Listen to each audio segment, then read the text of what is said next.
हर हर महादेव।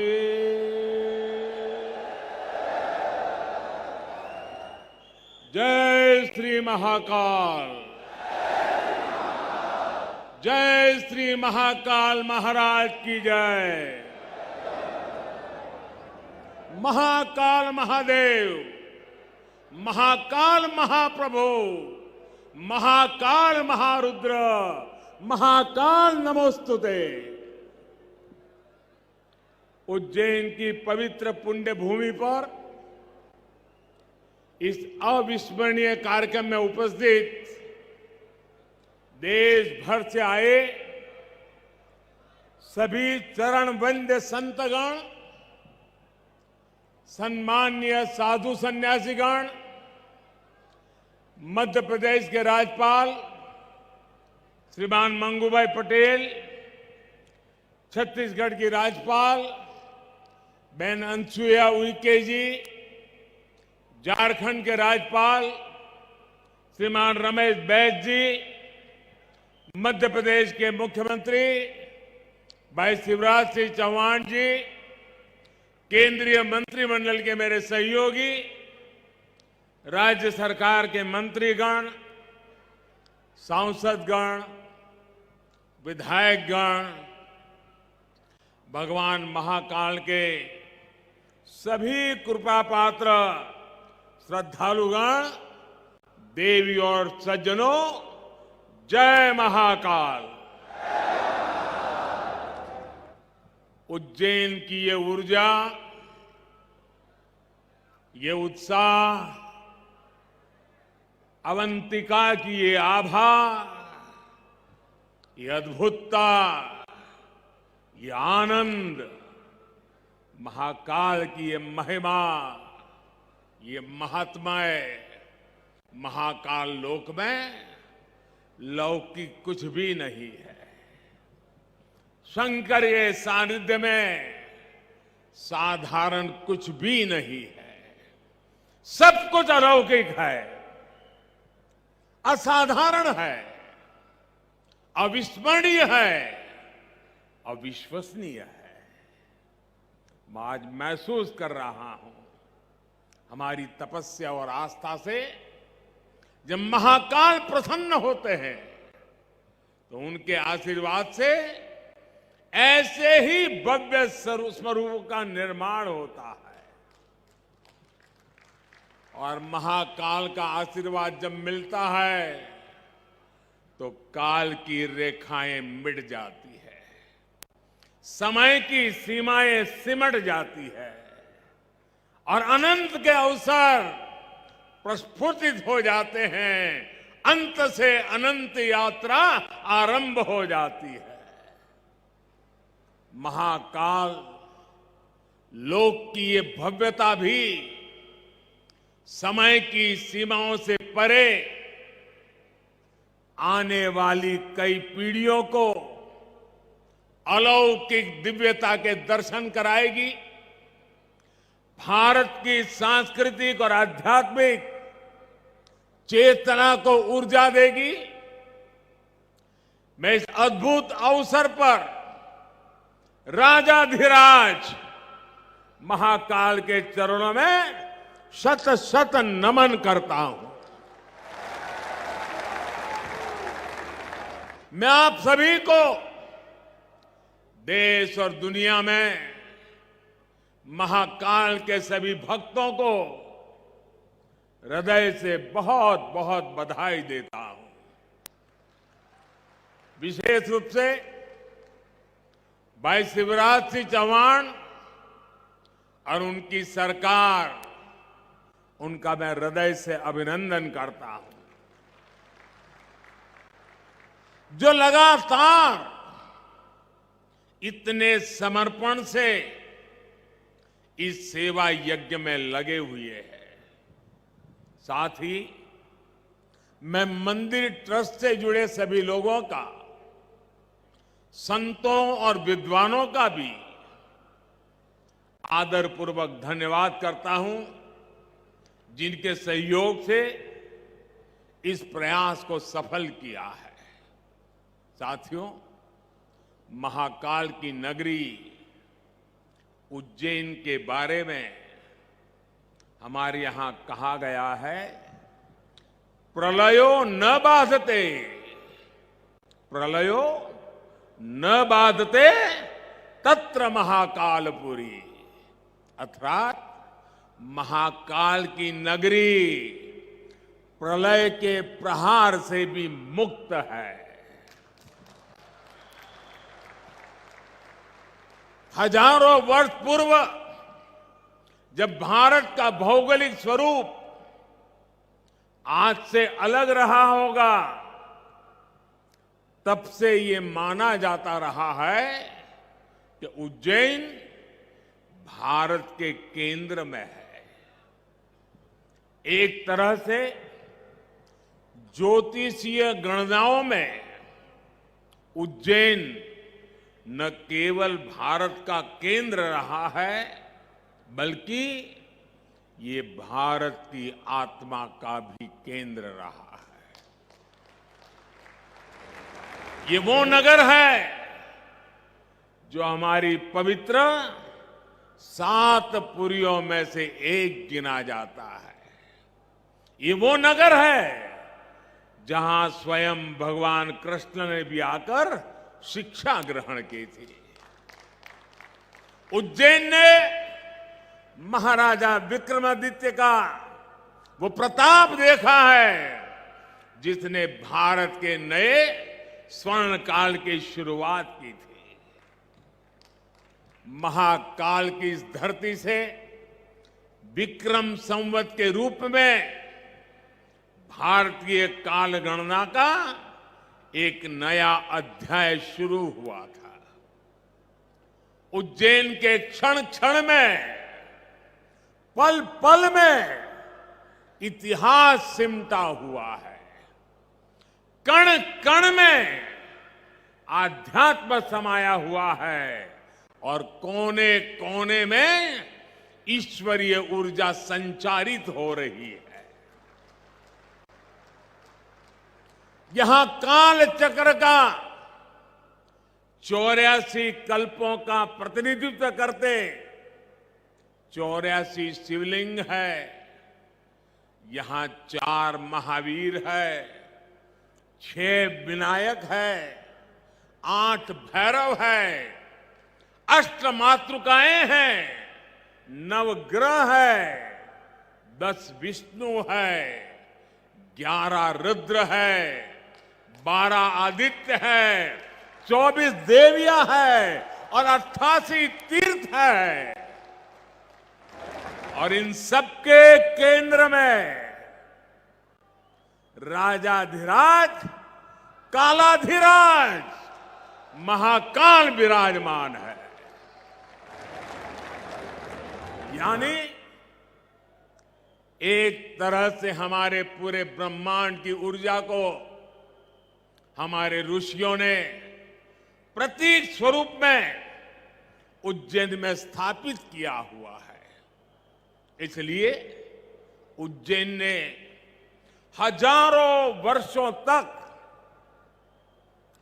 भारत की संपन्नता और समृद्धि का, ज्ञान और गरिमा का, सभ्यता और साहित्य का नेतृत्व किया है।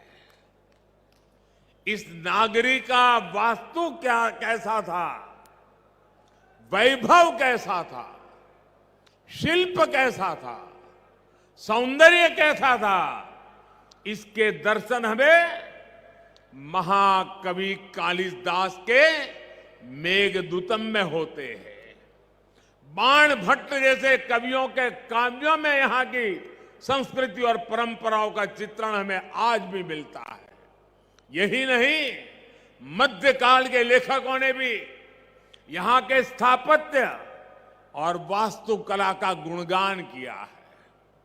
भाइयों और बहनों, किसी राष्ट्र का सांस्कृतिक वैभव इतना विशाल तभी होता है जब उसकी सफलता का परचम विश्व पटल पर लहरा रहा होता है। और सफलता के शिखर तक पहुंचने के लिए भी ये जरूरी है कि राष्ट्र अपने सांस्कृतिक उत्कर्ष को छुए, अपनी पहचान के साथ गौरव से सर उठा करके खड़ा हो जाए। इसलिए आजादी के अमृत काल में भारत ने गुलामी की मानसिकता से मुक्ति और अपनी विरासत पर गर्व जैसे पंच प्राण का आह्वान किया है। इसलिए आज अयोध्या में भव्य राम मंदिर का निर्माण पूरी गति से हो रहा है। काशी में विश्वनाथ धाम भारत की सांस्कृतिक राजनीति का गौरव, राजधानी का गौरव बढ़ा रहा है। सोमनाथ में विकास के कार्य नए कीर्तिमान स्थापित कर रहे हैं। उत्तराखंड में बाबा केदार के आशीर्वाद से केदारनाथ, बद्रीनाथ तीर्थ क्षेत्र में विकास के नए अध्याय लिखे जा रहे हैं। आजादी के बाद पहली बार 4 धाम प्रोजेक्ट के जरिए हमारे चारों धाम ऑल वेदर रोड से जुड़ने जा रहे हैं। इतना ही नहीं, आजादी के बाद पहली बार करतारपुर साहिब कॉरिडोर खुला है, हेमकुंड साहिब रोपवे से जुड़ने जा रहा है।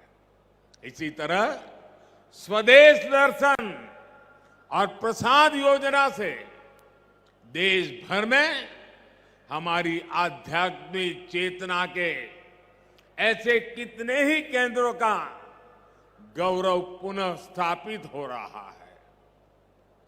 और अब इसी कड़ी में ये भव्य, अति भव्य महाकाल लोक भी अतीत के गौरव के साथ भविष्य के स्वागत के लिए तैयार हो चुका है। आज जब हम उत्तर से दक्षिण तक, पूरब से पश्चिम तक अपने प्राचीन मंदिरों को देखते हैं तो उनकी विशालता, उनका वास्तु हमें आश्चर्य से भर देता है। कोणार्क का सूर्य मंदिर हो या महाराष्ट्र में एलोरा का कैलाश मंदिर, ये विश्व में किसी विस्मित नहीं कर देते। कोणार्क सूर्य मंदिर की तरह ही गुजरात का मोढेरा सूर्य मंदिर भी है, जहां सूर्य की प्रथम किरणें सीधे गर्भगृह तक प्रवेश करती है। इसी तरह तमिलनाडु के तंजौर में राजा राजचोल द्वारा बनाया गया ब्रह्मदेवेश्वर मंदिर है। कांचीपुरम में वरदराजा पेरुमल मंदिर है। रामेश्वरम में रामनाथ स्वामी मंदिर है। बेलूर का चन्नकेशवा मंदिर है। मदुराई का मीनाक्षी मंदिर है। तेलंगाना का रामप्पा मंदिर है। श्रीनगर में शंकराचार्य मंदिर है। ऐसे कितने ही मंदिर हैं, वो बेजोड़ है, कल्पनातीत है, न भूतो न भविष्यति के जीवंत उदाहरण है। जब हम इन्हें देखते हैं तब सोचने को मजबूर हो जाते हैं, उस दौर में, उस युग में किस तकनीक से इन निर्माण हुए होंगे। हमारे सारे प्रश्नों के उत्तर हमें भले ही न मिलते हो, लेकिन इन मंदिरों के आध्यात्मिक सांस्कृतिक संदेश हमें उतनी ही स्पष्टता से आज भी सुनाई देते हैं। जब पीढ़ियां इस विरासत को देखती हैं, उसके संदेशों को सुनती है, तो एक सभ्यता के रूप में ये हमारी निरंतरता और अमरता का जरिया बन जाता है। महाकाल लोक में ये परंपरा उतने ही प्रभावी ढंग से कला और शिल्प के द्वारा उकेरी गई है। ये पूरा मंदिर प्रांगण शिव पुराण की कथाओं के आधार पर तैयार किया गया है। आप यहां आएंगे तो महाकाल के दर्शन के साथ ही आपको महाकाल की महिमा और महत्व के भी दर्शन होंगे। पंचमुखी शिव, उनके डमरू, सर्प, त्रिशूल, अर्धचंद्र और सप्तऋषि, इनके भी उतने ही भव्य स्वरूप यहां स्थापित किए गए हैं। ये वास्तु, इसमें ज्ञान का ये समावेश, ये महाकाल लोक को उसके प्राचीन गौरव से जोड़ देता है, उसकी सार्थकता को और भी बढ़ा देता है। भाइयों और बहनों, हमारे शास्त्रों में एक वाक्य है, शिवम ज्ञानम, शिवम ज्ञानम। इसका अर्थ है शिव ही ज्ञान है और ज्ञान ही शिव है। शिव के दर्शन में ही ब्रह्मांड का सर्वोच्च दर्शन है और दर्शन ही शिव का दर्शन है। इसलिए मैं मानता हूं हमारे ज्योतिर्लिंगों का ये विकास भारत की आध्यात्मिक ज्योति का विकास है, भारत के ज्ञान और दर्शन का विकास है। भारत का ये सांस्कृतिक दर्शन एक बार फिर शिखर पर पहुंचकर विश्व के मार्गदर्शन के लिए तैयार हो रहा है। साथियों, भगवान महाकाल एकमात्र ऐसे ज्योतिर्लिंग है जो दक्षिण मुखी है। ये शिव के ऐसे स्वरूप है जिसकी भस्म आरती पूरे विश्व में प्रसिद्ध है। हर भक्त अपने जीवन में भस्म आरती के दर्शन जरूर करना चाहता है। भस्म आरती का धार्मिक महत्व यहां उपस्थित आप सब संतगण ज्यादा गहराई से पता पाएंगे, लेकिन मैं इस परंपरा में हमें भारत की जीवटता और जीवंतता के दर्शन भी करता हूं। मैं इसमें भारत के अपराजेय अस्तित्व को भी देखता हूं, क्योंकि जो शिव सोयम भूति विभूषण, सोयम भूति विभूषण, अर्थात वस्त्र को धारण करने वाले हैं, वो सर्वाधिपः सर्वदा भी है, अर्थात वो अनस्व और अविनाशी भी है। इसलिए जहां महाकाल है वहां कालखंडों की सीमाएं नहीं है। महाकाल की शरण में विश्व में भी स्पंदन होता है। महाकाल के सानिध्य में अवसान से भी पुनर्जीवन होता है, अंत से भी अनंत की यात्रा आरंभ होती है। यही हमारी सभ्यता का वो आध्यात्मिक आत्मविश्वास है जिसके सामर्थ्य से भारत हजारों वर्षों से अमर बना हुआ है, अजरा अमर बना हुआ है। अब तक हमारी आस्था के केंद्र जागृत है, भारत की चेतना जागृत है, भारत की आत्मा जागृत है। अतीत में हमने देखा है प्रयास हुए, परिस्थितियां पलटी, सत्ताएं बदली, भारत का शोषण भी हुआ, आजादी भी गई।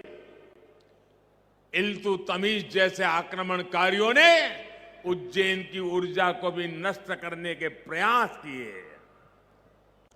लेकिन हमारे ऋषियों ने कहा है, चंद्रशेखरम आश्रये, चंद्रशेखरम आश्रये मम किम करिष्यति व्ययम। अर्थात महाकाल शिव की शरण में अरे मृत्यु भी हमारा क्या कर लेगा।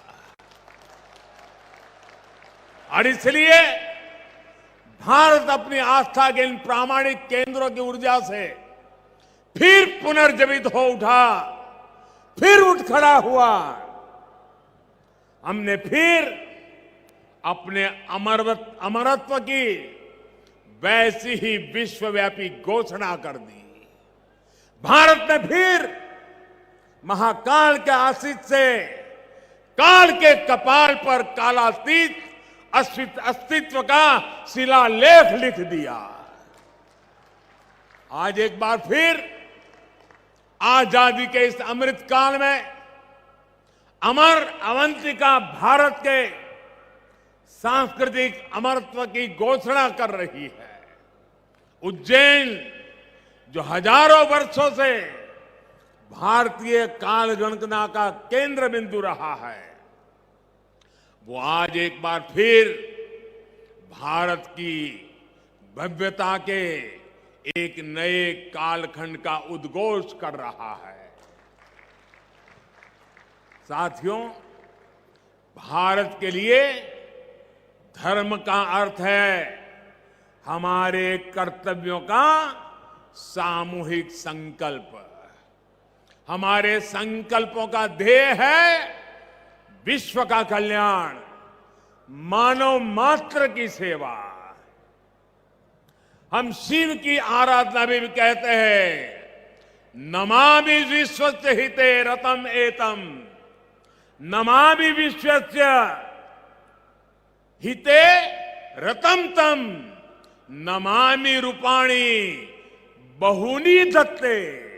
अर्थात हम उन विश्वपति भगवान शिव को नमन करते हैं जो अनेक रूपों से पूरे विश्व के हितों में लगे हैं। यही भावना हमेशा भारत के तीर्थों, मंदिरों, मठों और आस्था केंद्रों की भी रही है। यहां महाकाल मंदिर में पूरे देश और दुनिया से लोग आते हैं। सिंहस्थ कुंभ लगता है तो लाखों लोग जुड़ते हैं। अनगिनत विविधताएं भी एक मंत्र, एक संकल्प लेकर एक साथ जुड़ सकती है। इसका इससे बड़ा क्या उदाहरण क्या हो सकता है। और हम जानते हैं हजारों साल से हमारे कुंभ मेले की परंपरा बहुत ही सामूहिक मंथन के बाद जो अमृत निकलता है उसे संकल्प लेकर के 12 साल तक उसको क्रियान्वित करने की परंपरा रही थी। फिर 12 साल के बाद जब कुंभ होता था, फिर एक बार अमृत मंथन होता था, फिर संकल्प लिया जाता था, फिर 12 साल के लिए चल पड़ते हैं। पिछले यहां कुंभ के मेले में मुझे आने का सौभाग्य मिला था। महाकाल का बुलावा आया और ये बेटा आए बिना कैसे रह सकता है।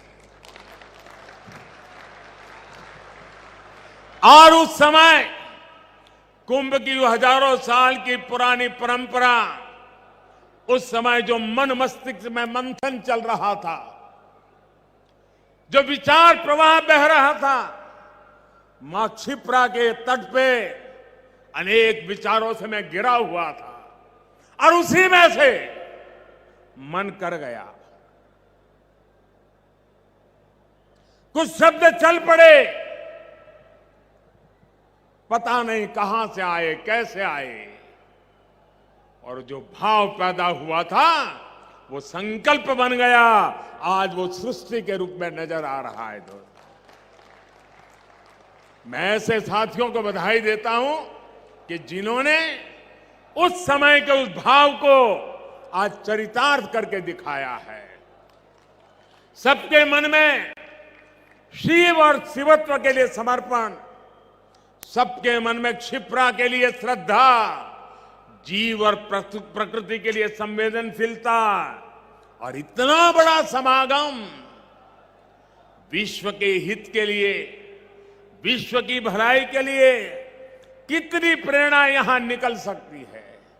भाइयों और बहनों, हमारे इन तीर्थों ने सदियों से राष्ट्र को संदेश भी दिए हैं और सामर्थ्य भी दिया है। काशी जैसे हमारे केंद्र धर्म के साथ साथ ज्ञान, दर्शन और कला की राजधानी भी रहे। उज्जैन जैसे हमारे स्थान खगोल विज्ञान, एस्ट्रोनॉमी से जुड़े शोधों के शीर्ष केंद्र रहे हैं। आज नया भारत जब अपने प्राचीन मूल्यों के साथ आगे बढ़ रहा है, तो आस्था के साथ साथ विज्ञान और शोध की परंपराओं को भी पुनर्जीवित कर रहा है। आज हम एस्ट्रोनॉमी के क्षेत्र में दुनिया की बड़ी ताकतों के बराबर खड़े हो रहे हैं। आज भारत दूसरे देशों की सैटेलाइट भी स्पेस में लॉन्च कर रहा है। मिशन चंद्रयान और मिशन गगनयान जैसे अभियानों के जरिए भारत आकाश की वो छलांग लगाने के लिए तैयार है जो हमें एक नई ऊंचाई देगी। आज रक्षा के क्षेत्र में भारत पूरी ताकत से आत्मनिर्भरता की ओर आगे बढ़ रहा है। इसी तरह आज हमारे युवा स्किल हो, स्पोर्ट्स हो, स्पोर्ट्स में भी स्टार्टअप, एक एक चीज नहीं, नए स्टार्टअप के साथ, नए यूनिकॉर्न के साथ हर क्षेत्र में भारत की प्रतिभा का डंका बजा रहे हैं। और भाइयों बहनों, हमें भी याद रखना है, ये न भूले, जहां इनोवेशन है वहीं पर रिनोवेशन भी है। हमने गुलामी के कालखंड में जो खोया, आज भारत उसे रिनोवेट कर रहा है। अपने गौरव की, अपने वैभव की पुनर्स्थापना हो रही है और इसका लाभ सिर्फ भारत के लोगों को नहीं, विश्वास रखिए साथियों, महाकाल के चरणों में बैठे हैं, विश्वास से भर जाइए। और मैं विश्वास से कहता हूं, इसका लाभ पूरे विश्व को मिलेगा, पूरी मानवता को मिलेगा। महाकाल के आशीर्वाद से भारत की भव्यता पूरे विश्व के विकास के लिए नई संभावनाओं को जन्म देगी। भारत की दिव्यता पूरे विश्व के लिए शांति के मार्ग प्रशस्त करेगी। इसी विश्वास के साथ भगवान महाकाल के चरणों में मैं एक बार फिर सर झुका करके प्रणाम करता हूं। मेरे साथ पूरे भक्ति भाव से बोलिए, जय महाकाल, जय जय महाकाल, जय जय महाकाल,